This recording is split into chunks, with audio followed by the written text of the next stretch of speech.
The tropical morning over Lakunai Airfield in New Britain felt like a living presence, a thick, breathing force that pressed against every surface. Warm humidity clung to the skin, the scent of wet jungle leaves mixed with the sharp tang of aviation fuel, and the distant rumble of surf echoed beyond the tree line. It was a morning like countless others in the Southwest Pacific during the war, yet this one would mark a turning point in the understanding of two nations. It was the morning when a captured American fighter aircraft would confront Japanese pilots and engineers with a reality they were never prepared to face. Before we step into this story, if you enjoy profound, meticulously crafted historical narratives that explore not only machines but the human minds behind them, please consider subscribing to the channel so that you will never miss the next journey into the hidden truths of history. A semicircle of Japanese naval officers stood around the dark blue fighter resting on the airstrip. Their expressions blended professionalism with something more fragile disbelief. The aircraft had been hauled from shallow coastal waters near Munda Point only days earlier. Its paint still glistened where the salt had been washed away. The propeller blades were bent, but the fuselage remained solid. Most remarkable of all, the enormous 18-cylinder radial engine in the nose, an engine that should have been ruined by seawater, had survived. Lieutenant Commander Tadashi Nakajima, a veteran test pilot of 32 years, with well over 2,000 hours of flight time, climbed onto the wing root and lowered himself into the cockpit. He had flown American Wildcats before and believed he understood their nature. American fighters to him were sturdy, simple, and serviceable. They were the flying equivalent of industrial tools, functional, solid, and predictable. Then he looked at the instrument panel. The manifold pressure gauge climbed to 60 inches of mercury. The tachometer reached 3,000 revolutions per minute. He ran the numbers in his head, calculations etched into every combat pilot's instincts. They pointed toward one conclusion: roughly 2,000 horsepower. That number did not fit the world he knew. That number belonged to experimental prototypes, to laboratory dreams, not to a practical fighter pulled from a carrier deck. He stared at the gauges. Then, without touching the starter, he climbed out of the aircraft and told his superiors there must be a calibration error. But the gauges were not lying. To understand why those numbers shattered Nakajima's sense of reality, one must understand the philosophy that had shaped Japanese naval aviation for nearly a decade. A philosophy rooted in a single word: lightness. In 1937, when the Japanese Navy requested a new carrier fighter, the requirements seemed mutually exclusive. The aircraft needed extraordinary range to operate across the Pacific heavy armament, to match foreign fighters, and maneuverability superior to anything in the world. Jiro Horikoshi, the chief designer, understood the trade-offs. Physics demanded sacrifice, so he chose to strip away everything that was not essential to raw performance. The result was the Mitsubishi A6M0, a fighter that weighed scarcely more than 3,700 pounds. It had no armor behind the pilot. Its fuel tanks were not self-sealing. Its skin was so thin that ground crews joked it could be pierced by a fist. The aircraft was a masterpiece of minimalism. This extreme lightness was not recklessness, it was doctrine. Japanese military thinking held that the greatest protection came not from armor but from skill. A pilot's discipline, training, and courage would shield him better than steel. This was the warrior ethos samurai philosophy translated into aluminum. The philosophy worked at first. When the Zero first appeared in China in 1940, it dominated every engagement. It outturned every opponent. It climbed faster than its enemies could dive. It ranged deep over contested territory with ease. Early Allied reports dismissed the Zero's abilities as exaggerations, yet those exaggerations kept coming true. In the first 6 months of the Pacific War, Zero pilots achieved kill ratios that seemed unbelievable, 4-to-1 on average, and much higher on certain days. At the Battle of the Java Sea, Zero pilots claimed 51 enemy aircraft for the loss of only 3 of their own. American survivors described the Zero with awe and dread. Captain Colin Kelly reported that it could outturn their tightest turns, climb faster than anything they had, and remain in combat longer than logic seemed to allow. Pilots like Saburo Sakai, who would eventually record 64 victories, described the Zero as an extension of the human will. At low speeds in the tight dogfights of early Pacific battles, the Zero was unmatched. But the Zero's triumphs depended on a war that Japan hoped would be short. While Japanese engineers perfected the art of doing more with less, American engineers pursued a different vision entirely. They were not trying to build a more elegant fighter. They were trying to build a fighter that could be mass-produced in overwhelming numbers, survive battle damage, deliver punishing firepower, and allow even average pilots to return home from deadly mistakes. That vision became the Hellcat. When Grumman began designing the Hellcat in 1941, they studied early engagements against the Zero. They saw clearly that they could not win a turning contest. They did not try. Instead, they focused on power, durability, and simplicity. The Hellcat was heavy. It weighed more than twice as much as the Zero, but that weight was armor structure and fuel tank protection. At the heart of the Hellcat was the Pratt & Whitney R2800 double Wasp engine, a technological leap that pushed the boundaries of what seemed possible. With 18 cylinders arranged in 2 rows and producing nearly 2,000 horsepower at 2,700 revolutions per minute, it dwarfed anything Japan could field. At the time of its introduction, the most powerful, reliable fighter engines elsewhere in the world produced about 1,200 horsepower. The Zero's Nakajima Sake engine produced roughly 1,130. The double Wasp defied expectations. It generated heat sufficient to melt lesser alloys and created torque strong enough to flip an aircraft on takeoff if handled carelessly. Yet American engineers solved these challenges through advanced metallurgy, complex oil cooling systems, and machining precision that Japan simply could not match. By early 1943, Hellcats were rolling off American assembly lines at a rate exceeding 200 per month, an industrial surge unimaginable to Japanese planners. And it was precisely such a machine that Japanese engineers now found themselves examining at Rabaul, trying desperately to reconcile its existence with everything they had believed about the war, about America, and about physics itself. The circumstances under which the Hellcat arrived in Japanese hands were as unusual as the aircraft itself. On a July morning in the year 1943, during a routine ground attack mission near the Munda airfield in the Solomon Islands, Ensign Richard Barnett of the United States Navy found his Hellcat losing power. He had completed his strafing run, fired his weapons, and begun to climb when the massive R2800 engine faltered. He followed every correct procedure, checked his fuel, adjusted the mixture, attempted restart, but the engine remained silent. Whether it was struck by ground fire or suffered mechanical failure would remain unclear. What mattered was that Barnett had no choice. He ditched the fighter in shallow water, inflated his life raft, and awaited rescue. An American destroyer retrieved him within 40 minutes. To Barnett and his superiors, the aircraft was a total loss destined to be eaten by seawater and time. Yet that assumption proved wrong. Japanese observers along the shoreline had witnessed the ditching. They moved with remarkable speed, dispatching a salvage crew while the tide was still low. When they reached the aircraft, the water was barely 10 feet deep. The cockpit remained above the surface, sparing essential instruments from immediate destruction. The fuselage sat upright, damaged but intact.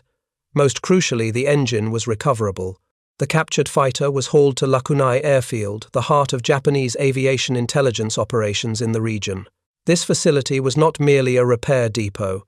It was where Japan's best engineers dissected American aircraft in the hope of understanding how the United States was shifting the balance of power in the Pacific. They had studied Wildcats, Warhawks, and even a battered B-17 that had force-landed earlier in the war, but nothing prepared them for the Hellcat's engine. Lieutenant Commander Nakajima and 3 senior engineers from the Yokosuka Naval Air Technical Arsenal began their examination with the detached professionalism for which they were known. Their initial assessment, recorded clinically in a report dated the 17th of July, estimated the Hellcat's empty weight at over 4,100 kilograms, more than double that of the Zero. This alone suggested an engine of unprecedented displacement. Then they reached the instruments.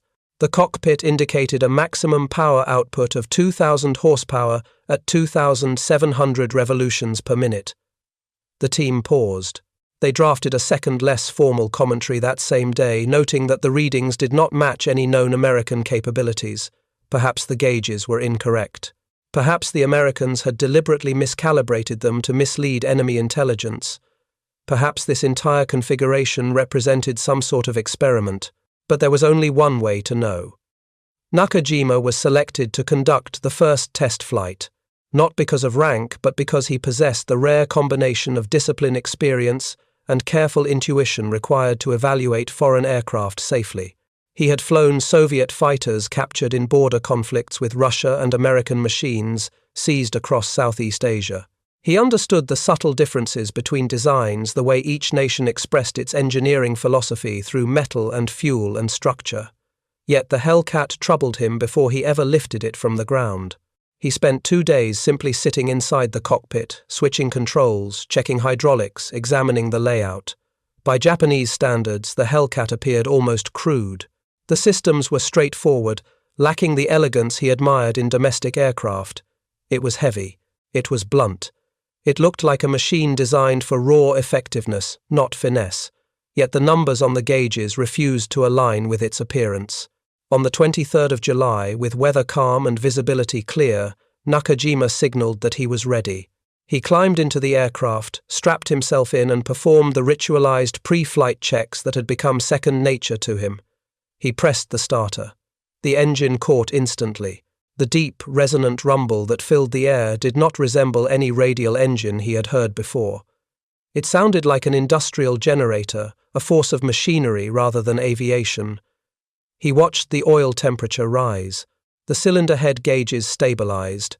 The vibrations remained remarkably smooth for an engine of such size. Then he advanced the throttle. Acceleration pressed him back into his seat. The Hellcat surged down the runway with the confidence of a much lighter aircraft. The controls responded smoothly, and in barely 180 meters, the machine lifted into the air. Rising through the sky above Rabaul, Nakajima experienced something he had not expected: astonishment. The aircraft climbed to 3,000 meters in fewer than 4 minutes. The airspeed leveled at 550 kilometers per hour, and yet the engine instruments indicated he was not using maximum power. He stared at the dials in disbelief. The numbers that had seemed impossible on the ground were now proving themselves in the most undeniable way imaginable. Up there alone above the island, Nakajima realized something deeply unsettling. This was not an experimental machine. This was a production fighter. This was the standard aircraft now filling American carriers. If the United States could mass-produce engines of this magnitude, then everything Japan believed about the industrial balance of the war was wrong. Nakajima continued flying the Hellcat for over a week, performing 14 carefully planned sorties. Each flight focused on a specific aspect of performance. At low speeds, he discovered the Zero still outturned the Hellcat. This was expected. The Zero's light structure and low wing loading gave it unmatched agility in slow, tight combat. But Nakajima observed something even more important: the Hellcat never needed to fight at low speeds. When he tested the dive, he rolled the Hellcat inverted at 6,000 meters and pushed the throttle forward. The machine fell like a meteor, passing 700 kilometers per hour with no sign of structural strain. A Zero at that speed would have torn itself apart. In the firepower test, he fired the 650 caliber guns into a hillside target. The recoil was fierce, the sound thunderous, and the destructive capability overwhelming. Compared to the Zero's lighter armament, the Hellcat offered sheer crushing force. The durability tests were even more sobering. He punctured a fuel tank with a screwdriver. The self-sealing lining closed the wound in seconds. In the Zero, such damage meant fire and death. In the Hellcat, it meant little more than a maintenance chore.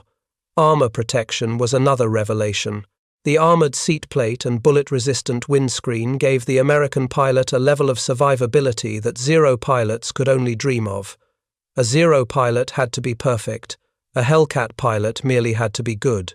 After nearly 12 hours in the cockpit across multiple missions, Nakajima completed a 23-page evaluation. Its conclusion was devastating. The Hellcat could not outturn the Zero, but it did not need to.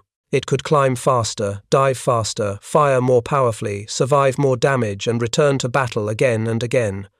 It was designed for a different style of aerial combat, one that emphasized speed, altitude, and control, and it reflected the overwhelming industrial might of the United States. When Nakajima's report reached Combined Fleet Headquarters at Truk Lagoon in early August, it was marked Most Secret. Only senior commanders were permitted to read it. Among them was Admiral Jisaburo Ozawa, commander of Japanese carrier forces. He understood the implications. The Hellcat represented a technological and industrial gap that Japan could not close. Japan had prepared for a war of short, decisive battles fought by masterful pilots in agile aircraft. But the Pacific War had evolved into an industrial struggle, one Japan was never equipped to win. Ozawa acknowledged the truth privately.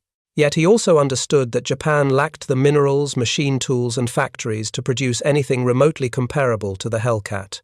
The nation had invested deeply in the Zero, its philosophy, and the infrastructure that supported it. Changing course was almost impossible. Japan had optimized for the wrong war. Other captured Hellcats soon reached Japanese analysts. By late in the year 1943, technical intelligence units had studied at least 4 additional American fighters, including one forced down near Bougainville. Each example reinforced the same grim reality: the United States was fielding aircraft powered by engines. Japan could neither imitate nor counter in meaningful quantities. The evaluations grew longer, richer in detail, but none altered the trajectory of the war. The Imperial Japanese Navy continued producing Zeros, with incremental changes, continued training pilots for tactics increasingly mismatched to the new battlefield, and continued believing that courage and discipline could compensate for an industrial deficit that widened with each passing month. The captured Hellcat at Rabaul served for a short time as a training tool. Japanese pilots flew it occasionally, using it to refine theories about American tactics. It was a strange sight, a Hellcat painted for war against Japan rising from a Japanese airfield under the control of Japanese hands. But the window for experimentation was brief.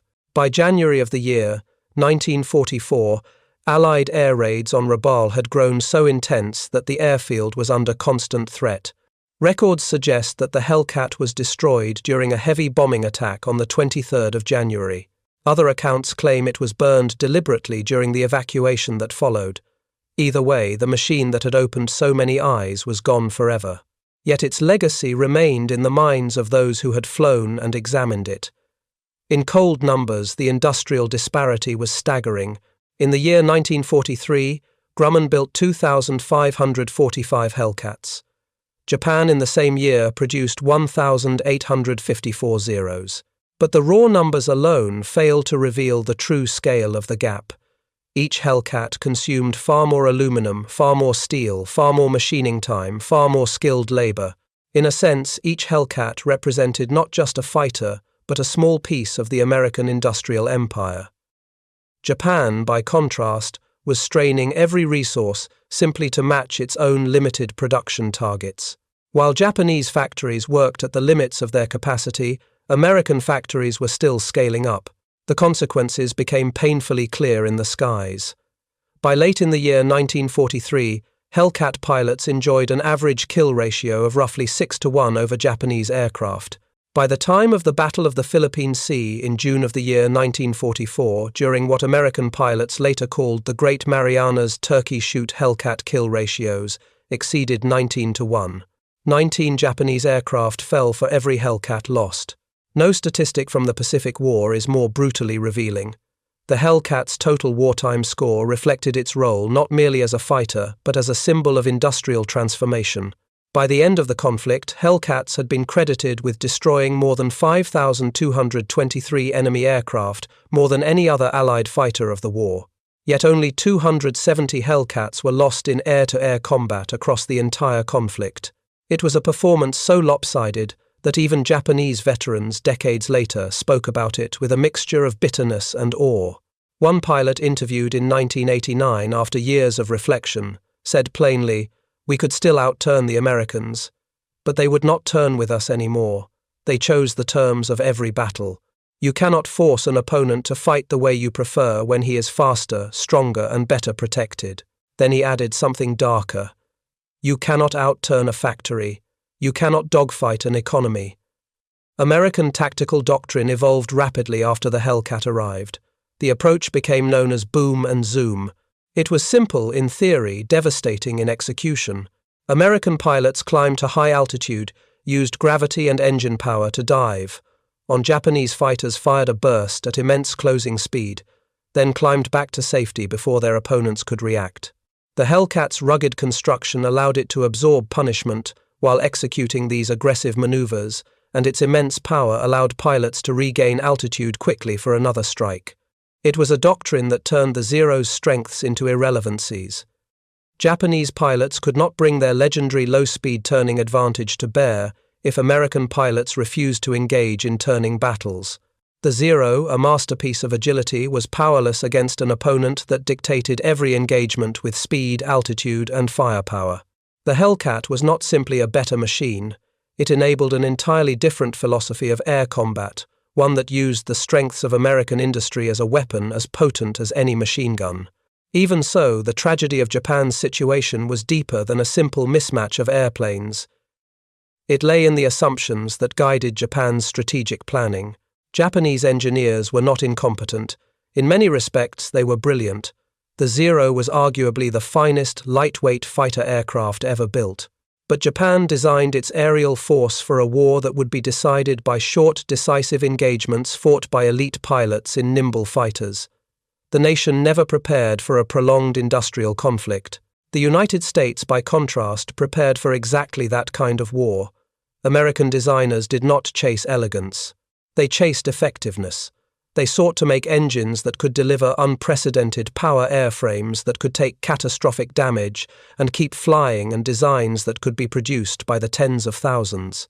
Where Japan refined the art of doing more with less, America pursued the ability to do more with more. Both philosophies had merit. Only one matched the war that unfolded. Japanese engineers and officials interviewed after the war by the United States Strategic Bombing Survey spoke candidly about their nation's limitations. Japan lacked access to chromium, molybdenum, and nickel metals essential for the high-temperature alloys required in powerful engines. Japan lacked precision machine tools capable of producing the highly engineered components seen in the R2800. Japan lacked the fuel to conduct long-term engine development for high-octane testing, was impossible to sustain when operational units barely had enough fuel for training. Some engineers admitted openly that Japan could never have built anything comparable to the Double Wasp. Others clung to the older philosophy, insisting even in the year 1945 that the American approach was wasteful and inefficient, that true mastery lay in achieving performance through minimal mass. They mistook beauty for power efficiency for dominance. It was not an engineering failure. It was a misalignment between philosophy and reality. Lieutenant Commander Tadashi Nakajima survived the war, though he never again encountered Hellcats in combat. After his test flights, he returned to Rabaul for defensive patrols. As the situation deteriorated, he was reassigned to training duties in Japan, where his experience became too valuable to risk in the dwindling battles over the Pacific. He trained young pilots, teaching them revised tactics designed to preserve survival rather than secure victory. Never dogfight, he told them. Never allow the American pilot to dictate the engagement. In his memoir published in the year 1952, Nakajima wrote with unflinching honesty, "I knew I was teaching them how to survive, not how to win." Survival tactics are what you teach when victory is no longer possible. After the war, Nakajima helped rebuild Japanese civil aviation once the nation regained the right to operate aircraft in the year 1952. He lived quietly, rarely speaking about his wartime experiences. Yet in one interview given in 1978 to an aviation magazine, he described the moment the Hellcat's engine came to life on the ground at Lakunai. "It was the moment I understood we would lose. Not because of that one aircraft, but because of what it revealed. I felt the weight of American industry in that cockpit. 2,000 horsepower was just a number, but what it represented was unstoppable." He reflected often on that solitary moment in the sky above Rabaul, with the Hellcat climbing effortlessly beneath him, the gauges steady, the engine roaring with a confidence that no Japanese aircraft could match. He recalled glancing at the manifold pressure at the oil temperature at the revolutions per minute, and feeling a sensation he described simply as the future arriving. It was not merely a machine outperforming expectations. It was the industrial and scientific weight of an entire nation expressing itself through metal, fuel, and force. He asked himself, how many of these can they build? How many carriers do they have to launch them? How many pilots can they train to fly them? How much fuel can they produce to keep them in the air? The answers, he realized, were always the same. More than Japan could shoot down, more than Japan could replace, and more than Japan could outrun.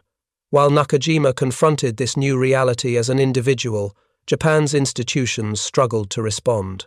The Imperial Japanese Navy had invested years refining the Zero and the doctrine that surrounded it.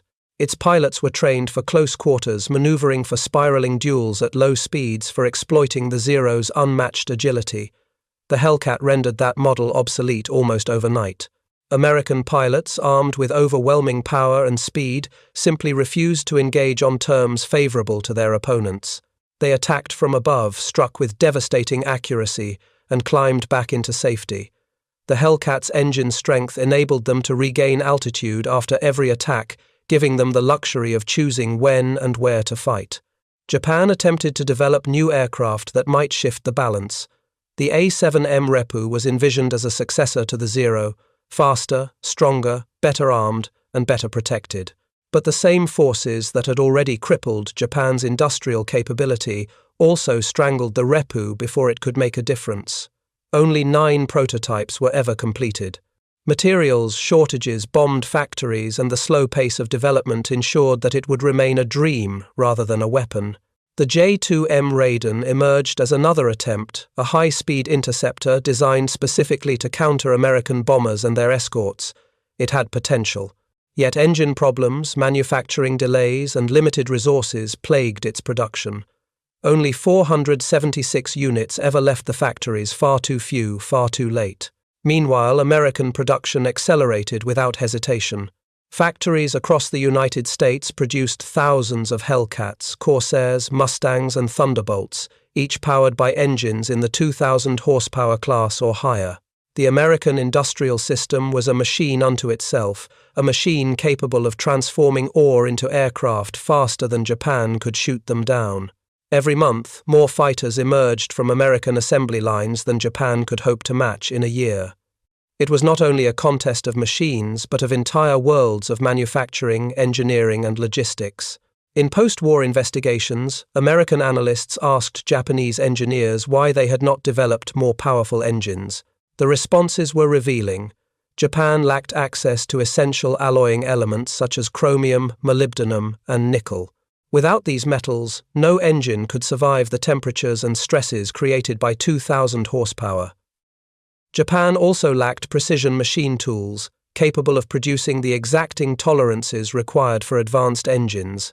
Even if the theoretical designs existed, the physical machinery to build them did not. Fuel shortages compounded the problem. High-octane fuel was scarce, and engine testing required vast quantities of it. When operational units struggled to obtain enough fuel for training flights, there was little left for experimental development. But beyond these material limitations, there was another force at play, one that was far more subtle and far more tragic. The philosophy of lightness had grown into an identity. Japanese engineers had spent years perfecting the art of creating the lightest, most agile fighters in the world. The Zero was a masterpiece in that tradition. To abandon that philosophy was to abandon a central pillar of their engineering pride.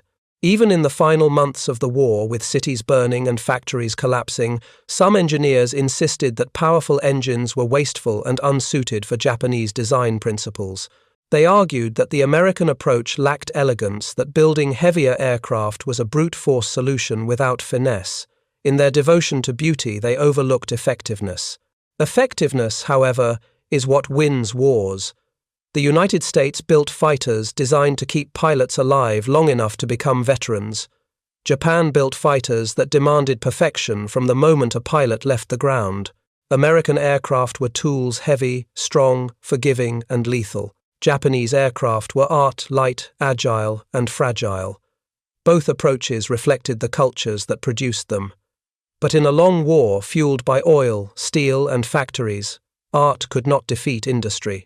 Even decades after the conflict, the contrast between the two design philosophies remains visible.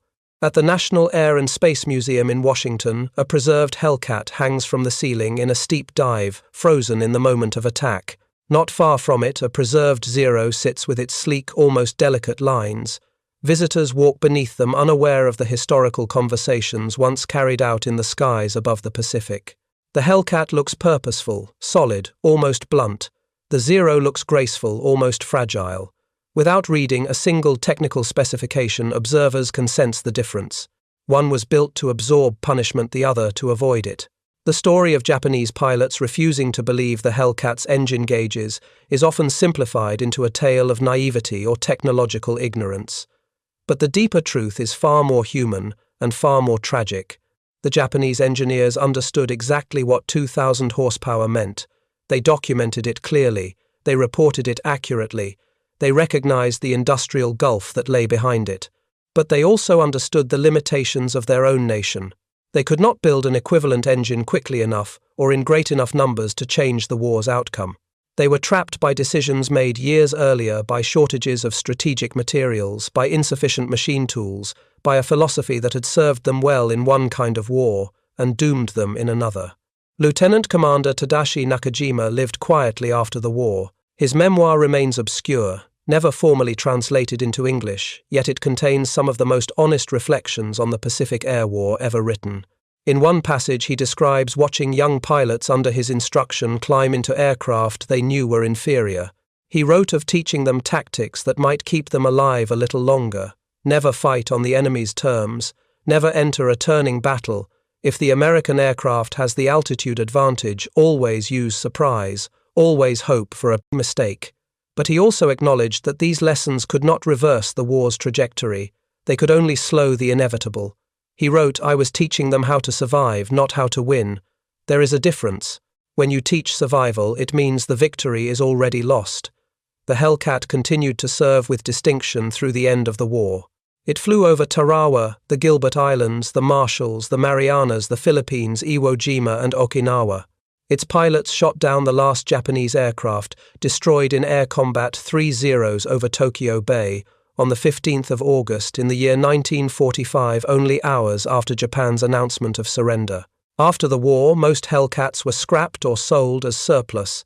Some served in foreign air forces, some raced in civil competitions. Fewer than 20 remain airworthy today, with perhaps 50 more preserved in museums.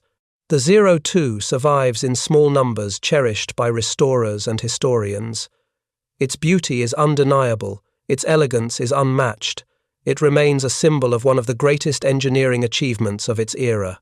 But it is also a symbol of a tragedy, the tragedy of a nation that built the perfect fighter for the wrong war. The Hellcat, blunt and heavy, lacked the Zero's grace, yet it embodied the decisive advantage of industrial power. In the end, wars are not won by the most beautiful machines, but by the most effective ones.